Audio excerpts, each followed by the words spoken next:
The Industrial Revolution was what really jump-started advancements in communication and technology.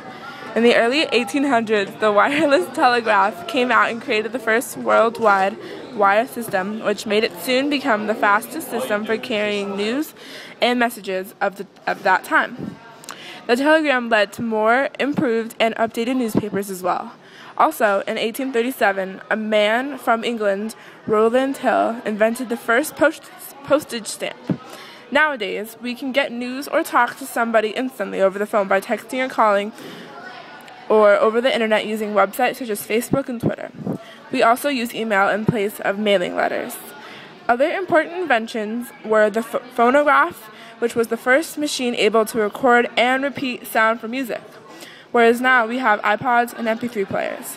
This was also the time of the first motion picture.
During the Industrial Revolution, many children worked labor in factories instead of going to school to get an education.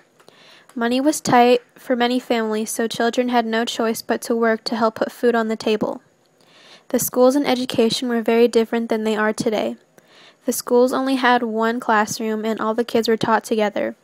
Students of all ages were in the same class. Some of the youngest students were about 3 or 4 years old, while the oldest students were sometimes older than the teacher. The students weren't grouped by age, they were grouped by what they were learning and what books they were using. Now in 2011, education is required for all children in the United States. School attendance is mandatory. Because of the legal obligation that parents have to send all their kids to school, the entire population in turn becomes more educated, literate, and therefore more available for different jobs later on in life. In some states, if students want to leave school to work, they have to be at least 14 years old with parental permission. In other states, students aren't given the choice of whether they want to finish school or not. They have to.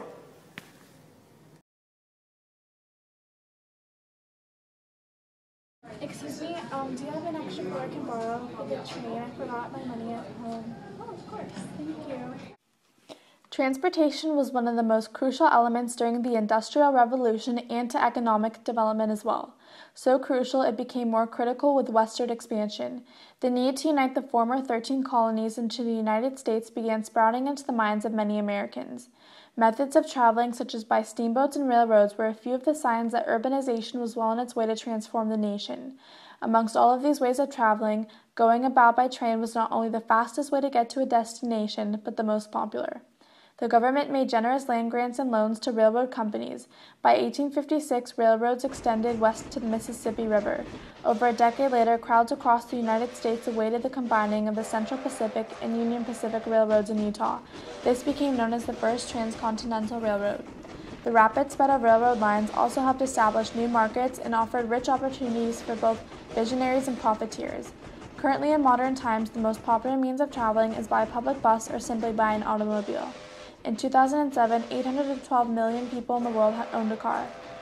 Many people opt to travel by car because they can get to their desired destination on their own time, and it is faster than any other way of traveling. Owners of cars do not have to rely on anybody but themselves, and they are able to come and go to their convenience. Automobiles are comfortable, spacious, and easy to use. These factors can account for some of the reasons as to why people favor cars as their way of traveling in modern times.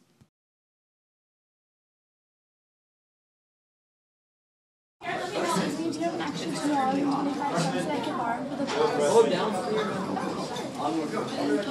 class. Many parents were willing to allow their children to work in these new textile factories because they needed the extra money for their farm life. However, more workers were still needed. To overcome this labor shortage, factory owners had to find other ways of obtaining workers. One solution to the problem was to obtain children from orphanages and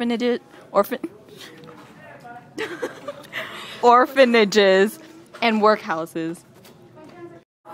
Children usually weren't paid as much as grown men were. Their salaries usually came out to be 1/3 of the typical wage. There are some accounts of children being paid 25 cents per day for delivering newspapers. Some of these children died from the hard work, but they were allowed a day off on Sunday. Unions were formed between the workers because they insisted that they were not being treated fairly and demanded to be paid a higher wage. Also, sometimes factory owners got away with paying the children nothing. The government began to enact antitrust laws and regulations to control the excesses of big business. One of the first antitrust laws was the Sherman Antitrust Act of 1890.